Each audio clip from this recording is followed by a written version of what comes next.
Thank you very much, Ron. I appreciate that. Get a round of applause for Ron. This team has done a lot of work. They're true transportation nerds, but that's okay. We all need it. We all need it. Well, guys, we're very excited now, transitioning our presentation a little bit to introduce our keynote speaker for the evening, Gabe Klein, author of Startup City, and many other roles that he's had throughout the years. Gabe, former commissioner of Chicago, Washington, D.C., DOTs, most recently author of Startup City, Inspiring Private and Public Entrepreneurship, Getting Projects Done and Having Fun. I don't know how you pull those three together, but I guess he's going to give us the magic sauce. But Gabe is truly an expert on not just urban design, but transportation. And, how really technology, which is this big, scary cloud out there, can really help improve our lives, improve our experiences, and ultimately improve our access and opportunities. So without any more delay, I'd like to introduce Gabe Klein to the stage, and thank you so much for being here, Gabe.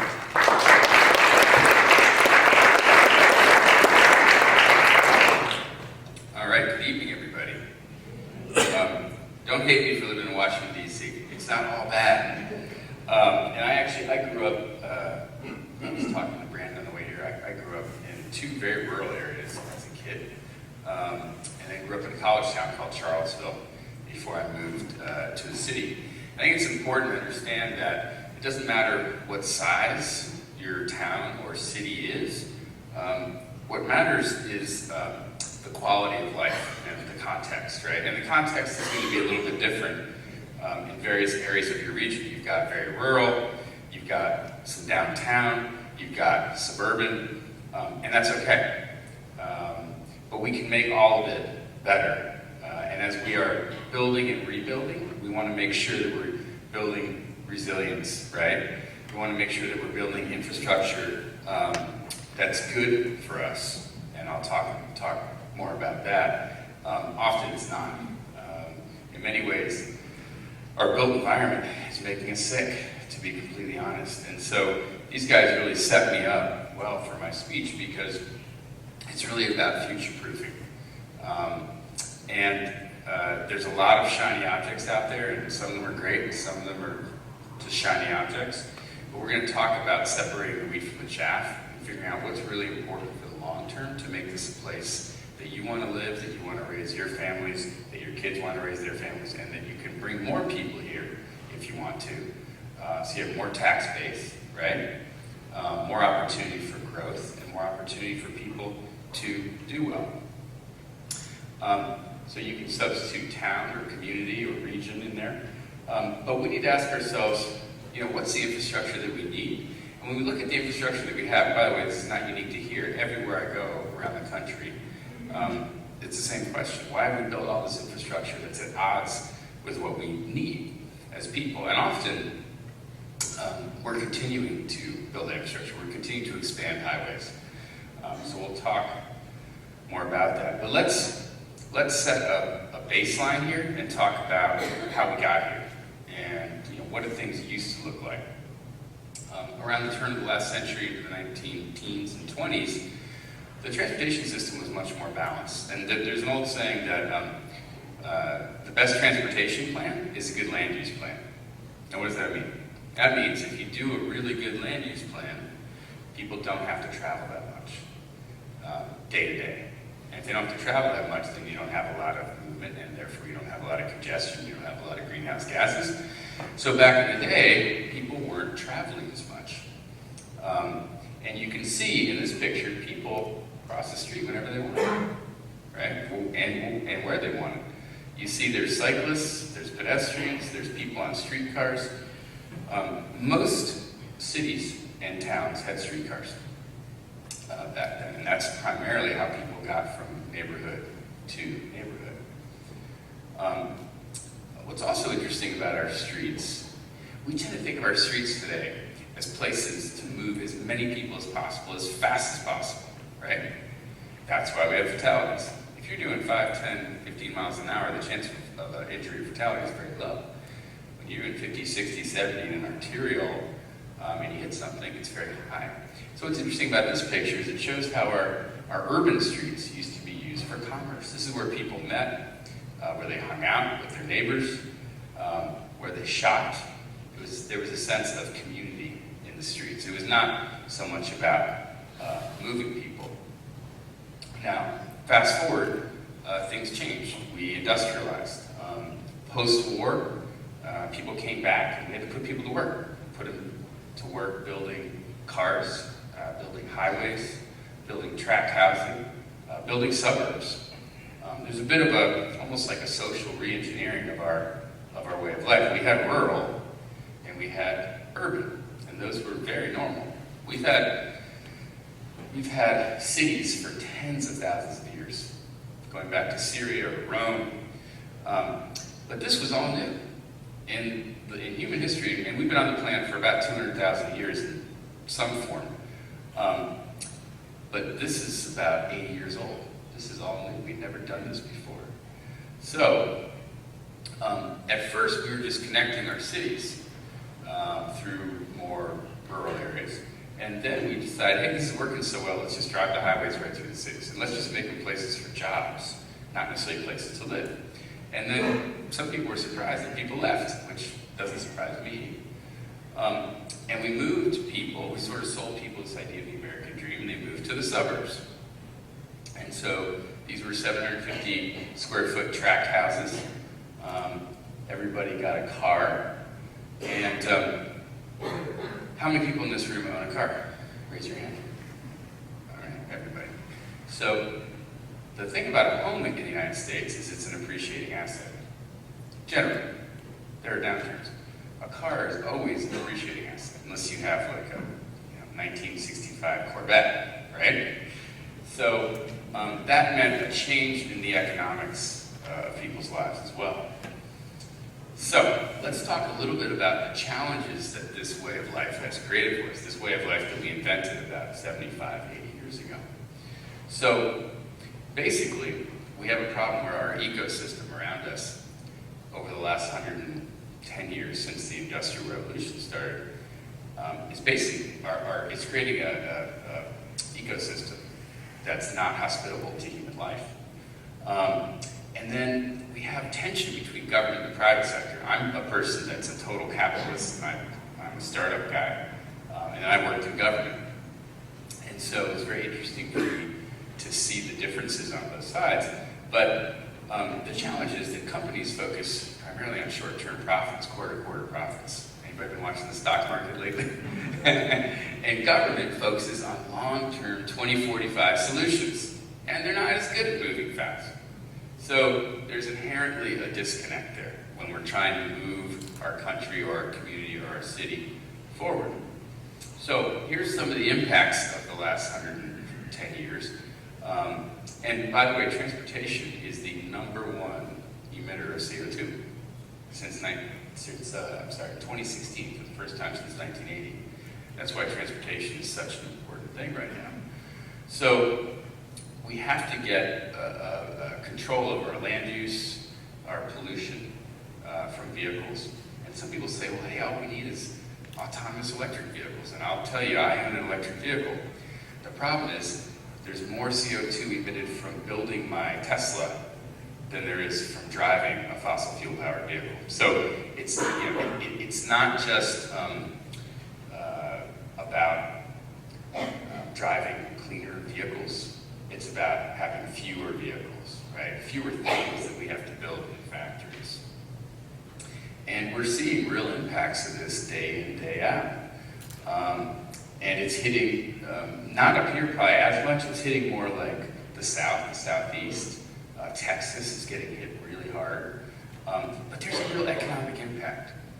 So when you hear people say like, well, let's think about how much money we can make today, we'll deal with that tomorrow. The problem is that cost is going to be very, very, very high, right? It's like if you eat McDonald's cheeseburgers every single day, right? Breakfast, lunch, and dinner, eventually you're going to be unhealthy. No offense to anybody that loves McDonald's. I like McDonald's. But the fact is you can't do it all the time. You can't drive all the time either. The other impact we're seeing is a lot of traffic deaths. What's fascinating to me, I'm in Canada quite a bit. Canada's not that much different than we are. I mean, the people are a bit nicer, right? They have Tim Hortons, we got Starbucks. But generally, when you're in Canada, it doesn't feel that much different. yet they have almost half the deaths per capita that we do on the roads. So they're doing something different in the way that they design their roads. And the other thing that's interesting, we have some of the best healthcare in the world, particularly like cancer treatments and stuff, but man, is it expensive. And we spend a lot per person. Now, there's a lot of reasons for that. I'm not going to try to oversimplify it. But the fact that we have a very sedentary lifestyle, we drive everywhere, doesn't help. If you look at these other countries and you look at their transportation systems and how much they spend sedentary in cars, it's very different. So there are all these secondary and tertiary impacts of the decisions that we make around the investment in our transportation system. And then, to make it, to compound it, it's really hard to fix. Like, these are complicated. You can't just look at transportation in a silo, right? You can't just look at health in a silo. Everything's interrelated. And so it makes it really challenging, particularly when you have a built environment that is built to then change it. So let's not be too hard on ourselves. And that's why we have long-range plans. But there are also things you can do in the short term. So this part is about expanding your mind in terms of what you think is possible.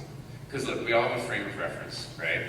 I'm going to guess the average age in here is maybe 50. And so you know what you've seen for the last 50 years, and you've probably read a little bit, and you've been maybe overseas and seen some things.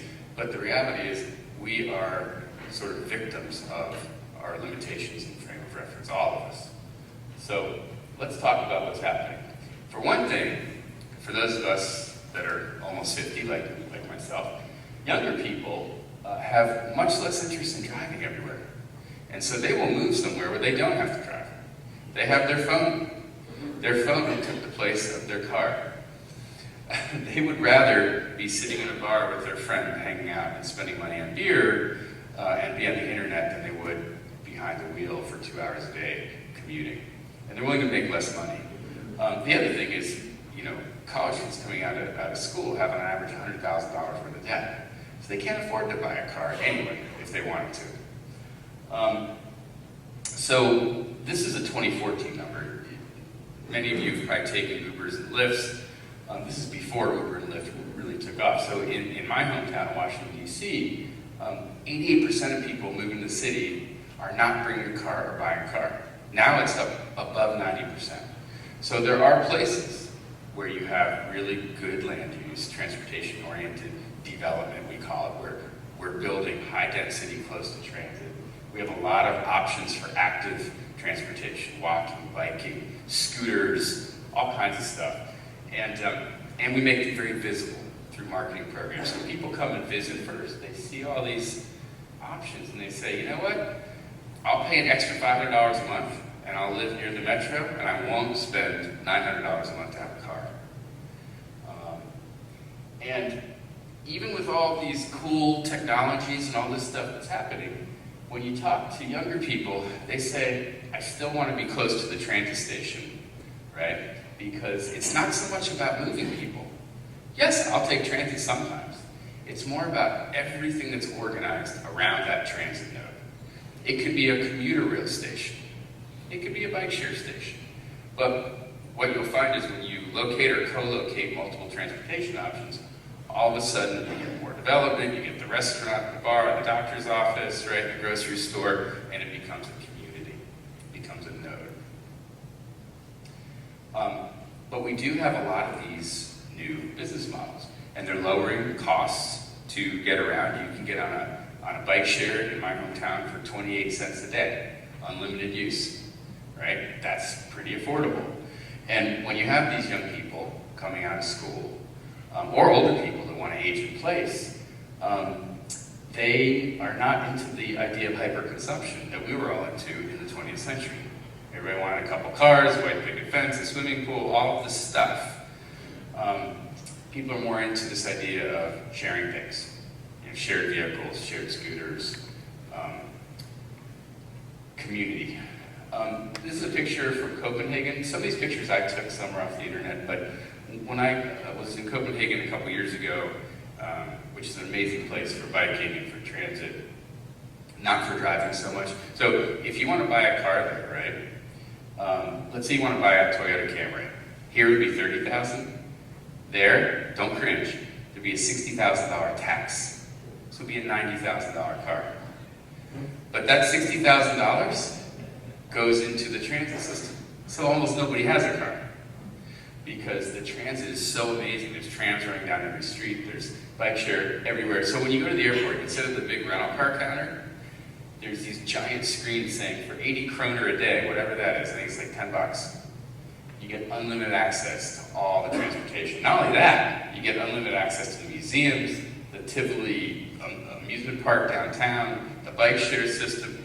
And then it's not just about making it easy, like frictionless virtually to use it, but notice how physically you can see where to go. You can bring your bike on the train.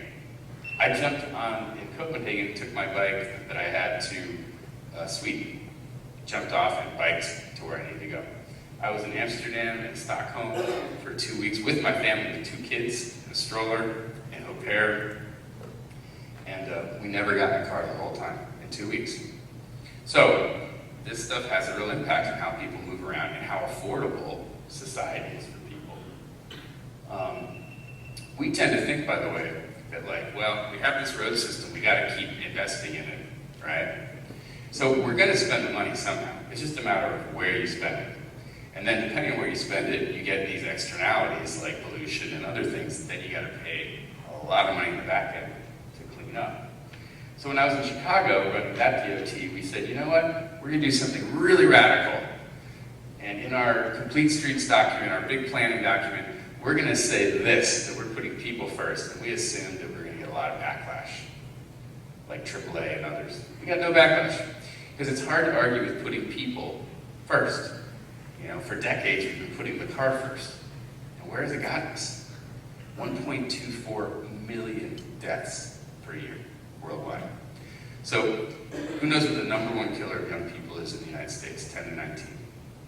Anybody? Car crashes. It's not coronavirus, it's not HIV, it's car crashes. It's a health epidemic. But we take it as the cost of doing business, right? We accept it. So we said we're going to reorient our streets towards people who want to walk and bike. And so there were simple solutions like this, 4-lane street, 4.5-lane street. We took 1 lane and made it a 2-way cycle track. And we used digital technology at the intersections to change lights when cyclists were there or when cars were there. We used sensors. And there was actually no impact to the throughput of automobiles. Because the other thing, that's a bit of a fallacy that we think, is like, hey, we need to expand the roadway because there's congestion. And first of all, everybody thinks they have congestion, and most people don't actually have congestion. But when you expand the roadway, it actually only helps on average for 2 months, and then you have more congestion because psychologically you're telling people to drive, right? But the other thing is, in an urban environment or a town environment where you have a stop sign or a light every block or two, you can't go fast, right? So it's not about fast, it's about organized throughput. And we don't optimize our signal systems. Instead, we keep building extra capacity. And part of that is that the road builders want to build more roads. It's a stimulus program, but it costs a lot of money. Other things you can do, we had a lot of these unsafe 5-way intersections in Chicago, so we made them art projects. And through public art, we also sort of hid the engineering that had to be done to make them safer. There was a bit of study that went in, but you can do these in a couple of days in terms of putting them in. So you have other places like Barcelona that are saying, you know what, we've got a climate crisis, we've got a fatality crisis, injuries. We want to cut 60% of our emissions out, 60% of our traffic, and so they came up with this idea for superblocks. So they have these like 5x5 neighborhood areas, and the first step is to say no left turns. So what happens? So when you turn into the neighborhood, you have to turn right back out. Pretty simple. So you can't drive through the neighborhood. And then phase 2 is you eliminate through traffic completely, unless somebody lives in that area or it's a delivery truck. And at first, really controversial. People are like, I don't want that, that's terrible, it's horrible. By the way, all good ideas are very controversial at first. You may know this. Because we have people that are on average 50, you've probably experienced it over, this is true. And now, everybody wants super blocks. Once they saw the quality of life, now people are competing to get super blocks, and they want to build 500 of them in neighborhoods throughout Barcelona, because this is what people want. They want livability, they want quality of life, they want to be able to walk to everything. They don't want to spend 2-3 hours a day in their cars, or worrying about their kids getting run over. Who's been to San Francisco? Anybody here? Okay. So Market Street is sort of a famous street in San Francisco. 10 years ago, I think, they floated the idea of closing it to cars, and people were like, that's crazy. That's absolutely crazy. Recently, unanimously, the city council voted to close the street to cars. It's been a huge success already. And you have other places like Tucson, Phoenix, other places. I know light rail is controversial here, or streetcars. I know you probably can't build them. But you could do BRT. There's all kinds of interesting transit projects happening around the country with very high returns on investment. So let's talk about how we get where we need to go. For one thing, we have to accept that, like, we got to look at something beyond level of service, the idea of just moving as many people as we can, as fast as we can through intersections. And that's what typically the state departments of transportation are focused on. And to be honest, it's a pretty worthless metric.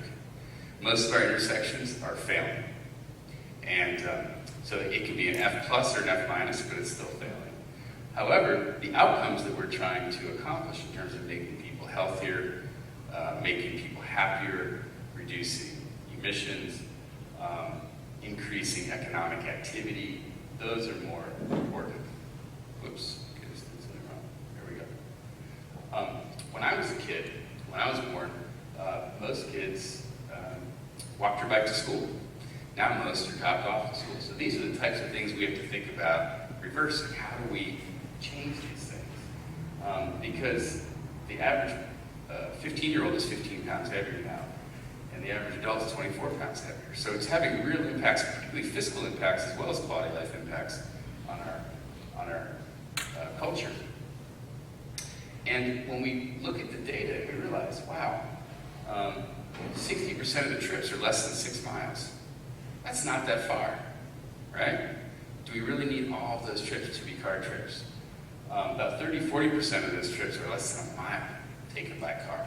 So what if it was safe out there to walk a bike or take an electric bike, or we had a shuttle or a really reliable bus that came every 5 or 10 minutes?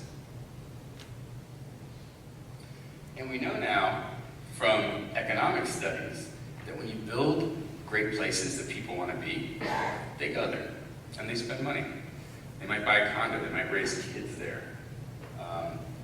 People that are walking, biking, they spend less every time they go into a store, but they go into a store 2 or 3 times as much because they're always going by that store. And there's an old saying, the slower somebody's moving, the better chance they're going to stop in your store. So one thing that's happened in cities with bike share is people are realizing, like, wait a second, like, why do I go to the gym? When I was in Amsterdam, Copenhagen, I never saw a gym the whole time I was there. By the way, everybody looks amazing. Part of it's by their genes, and they're all like a foot taller than me. But they just look great, because they bike everywhere all the time. There's like 800 million trips by bike, I think, in Amsterdam last year. But us, this is how we walk our dog. But in this person's defense, they probably don't feel safe. There's no sidewalk. I mean, if I were them, I'd be worried about the safety of the dog, personally, like if another car comes in the other direction.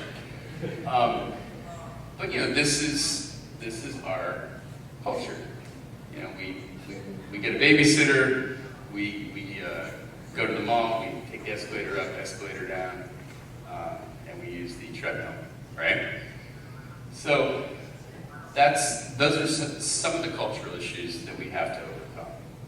So in terms of, like, from the government standpoint, how do we make change? How do we do it maybe more quickly? There's some great examples, not just in big cities, but small cities, towns, where they're trying things like, what if we, instead of telling people about what a bike lane network looks like, what if we just built it?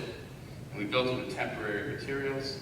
So for less than $7 million, we built an entire citywide cycle track network. And then they collected all the data and showed the impacts. And you know what? It was super controversial. And they went to city council and they said, here's all the great things, and people came and testified. It almost didn't pass, but it did. And now it's permanent. And so there's this whole idea of, like, for the long-term plan, if you want it to be successful, start showing people with short-term tactical projects what the impacts could be. That's actually a picture of our project in Chicago that I showed you. And it doesn't just have to be a plaza or a bike lane, although it can be. And this sort of shows the before and after of that one. It can be safety projects near schools. It can be bus lanes. It can be a whole transit network with cones, at least on an arterial, but it could be citywide. You can try things and show people how the quality of service changes, and then let them vote either with their tax dollars through a referendum, if you can do that, or politically to put pressure on the powers that be to invest in different things. And also, there's nothing wrong with experimenting. Just because we've always done things one way. This is a story I wrote before. It was about being more creative in terms of sharing lanes. Maybe we need HOV 3+ lanes on arterials. Maybe we need to share bus lanes with cyclists. I mean, there's a lot of new things that we could try that could take our existing roadways and perhaps make them more efficient and make them safer. And the individual is important too. So, you know, there's this fallacy that transit's really expensive, but cars and building roads for cars are really cheap. The thing is, if you dig into it, walking and biking in infrastructure throw off profit because there's so many positive social benefits, and the bus is 6 times less subsidized than the car.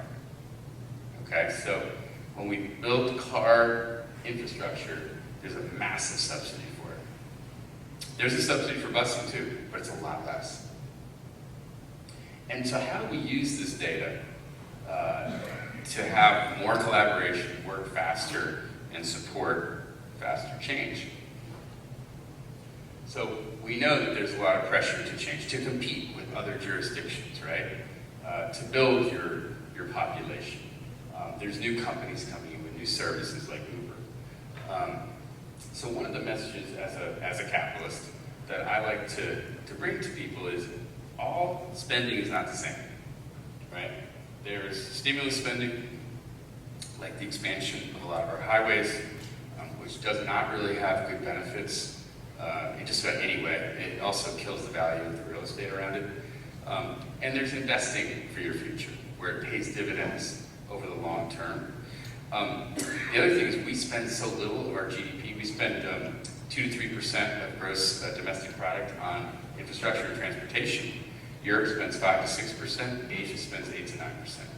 So that means that the little tiny bit that we spend, we need to be very careful how we spend it.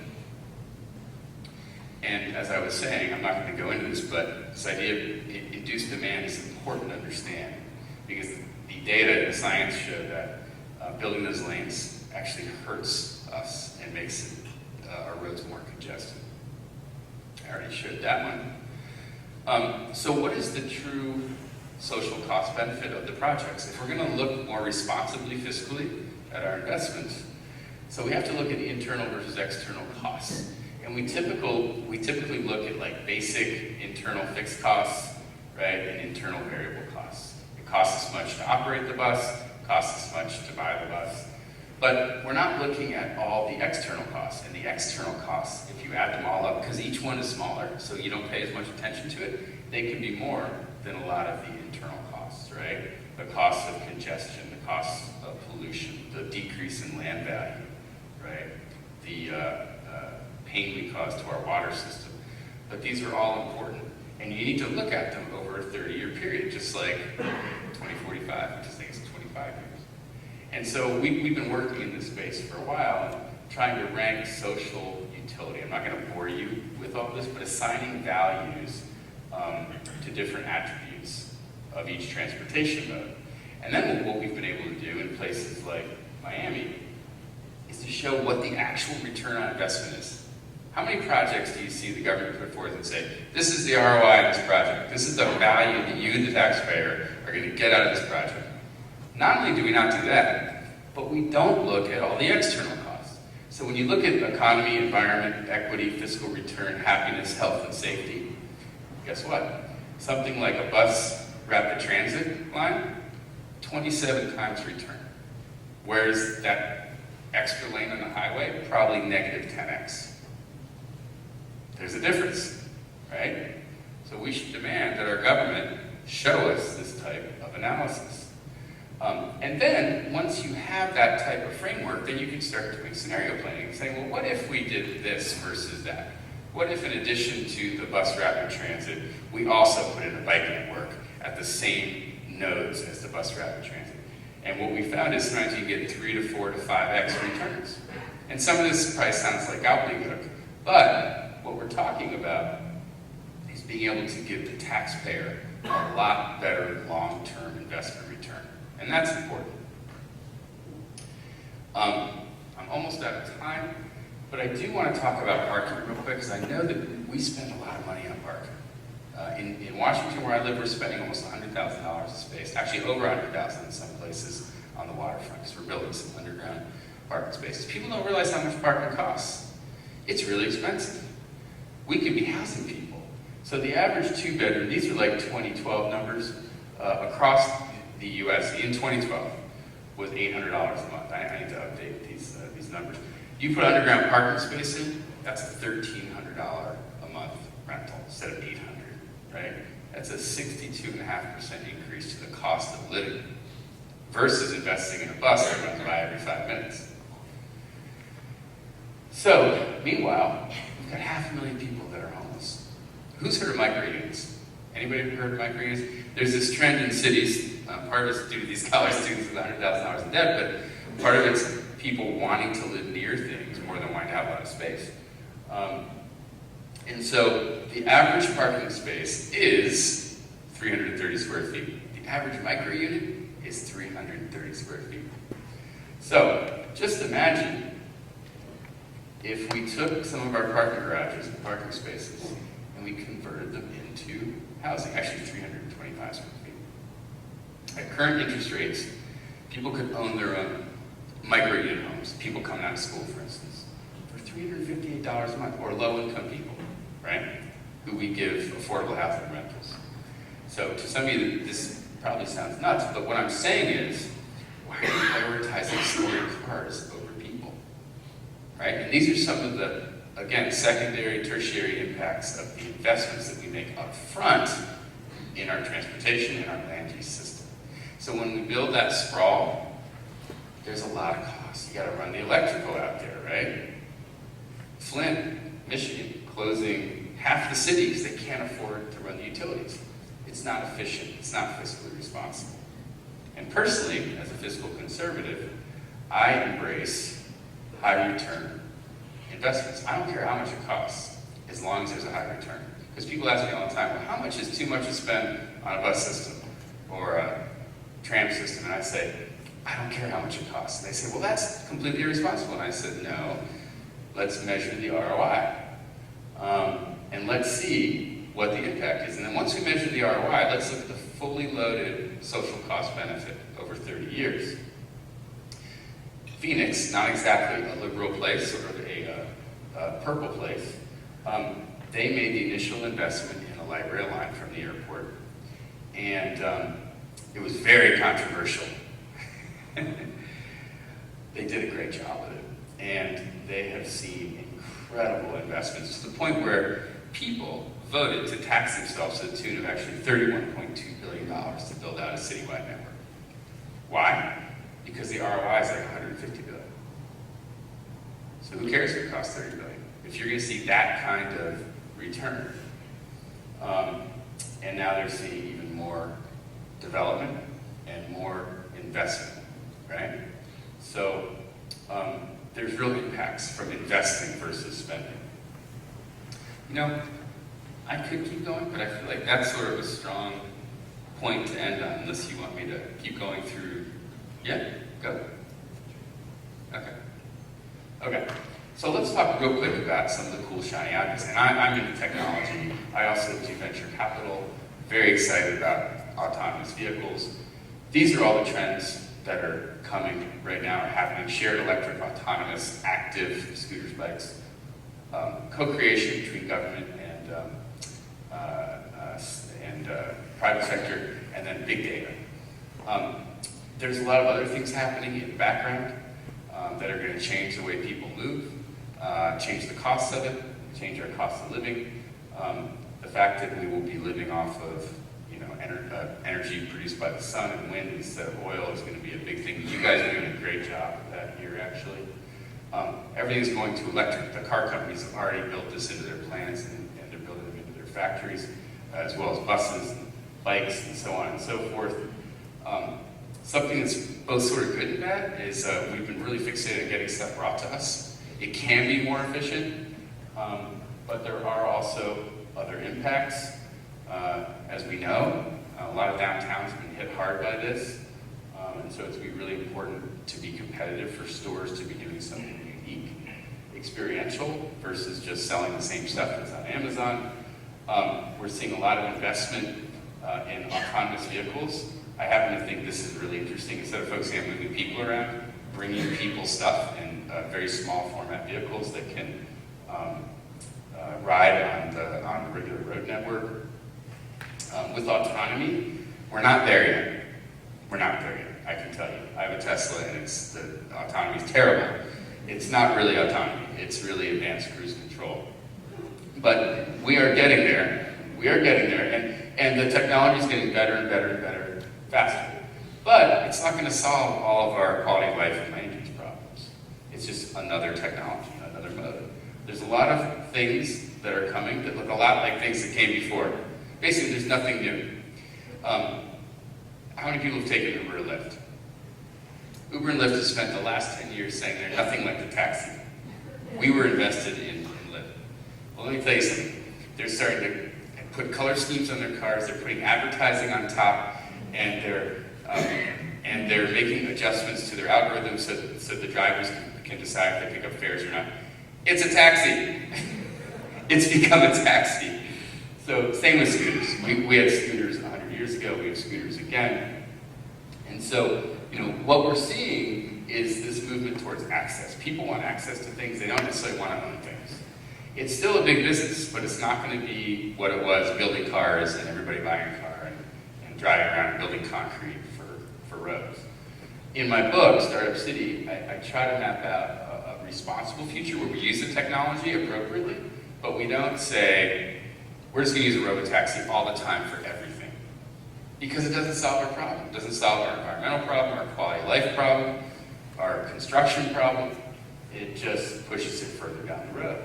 So we still need transit. We still need livable, walkable, transit-oriented, places. And we need rural places too. So the thing we have to admit, this is in Los Angeles. Feel lucky you don't live there.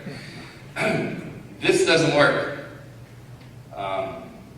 You can build more and more and more and more lanes, and you'll have the same problem, but it'll just be worse. So we have to admit that it's bad, bad, and bad. Really bad economically also. There's so many technological trends that I'm not even going to talk about any of them. But what I will say is they're both very exciting and in some sense uninteresting. They're not going to solve our basic problem.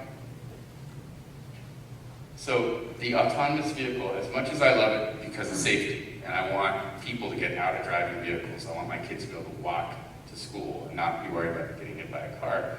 This is just what one means to the cities and towns and regions that we want. We really need public and private to work together to be more socially conscious and fiscally responsible. And when they are, this is the private sector and public sector came together and built Clyde Park over a freeway in Dallas, one of the most polluted, nasty places in Dallas. Nobody wanted to live there. When they turned it into that, it became the most valuable real estate in Dallas. Everybody wanted to live there. That tells you something, right? Public and private work together, and that costs $100 million. It's not that much when you look at the impact on the real estate values. And if you think like change is not going to happen that quickly, it's happening quickly. This is from the Industrial Revolution, not the information age, but this is 1900. There's only one car. It's all horse and buggy. And in 1913, it's all cars. There's no horses. So that's how fast things will change. And we want your region to be competitive. And it's going to be tough. You guys have already gone through a number of transitions over the years that have been tough. People are probably going to work less, right? They're probably going to work from home more. There will probably be fewer factories. There's going to be more 3D printing. The world's going to change. And so what are the things that are going to future-proof your community, make it a place that if people are working 20 hours a week, maybe making a lot more per hour, maybe working out of the house, spending more time in their community, bartering for food with their neighbors, things will be different.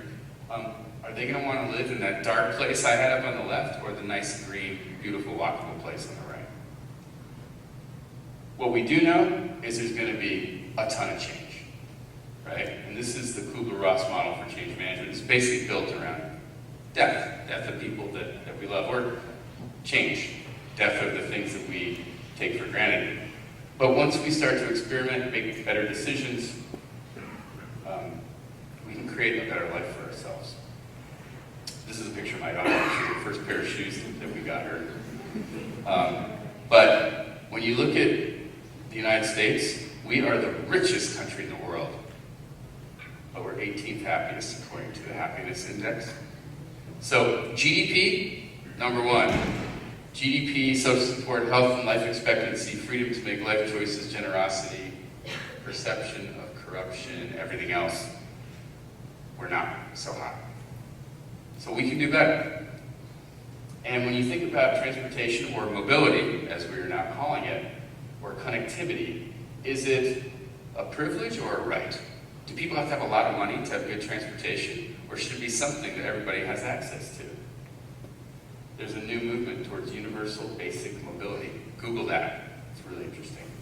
And so we've been talking a lot, and working in Los Angeles, for instance, on transportation happiness. This idea that we should look at the quality of the trip, not just how fast we get people there.